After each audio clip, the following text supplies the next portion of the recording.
चांद जमीन का क्या है? सही जवाब है कुदरती सैटेलाइट।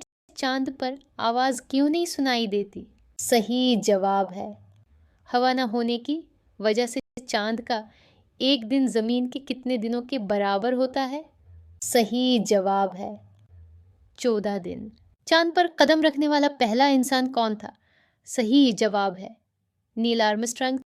चांद पर पानी किस शक्ल में पाया गया है? सही जवाब है बर्फ। चांद जमीन पर किस कुदरती अमल का सबब बनता है?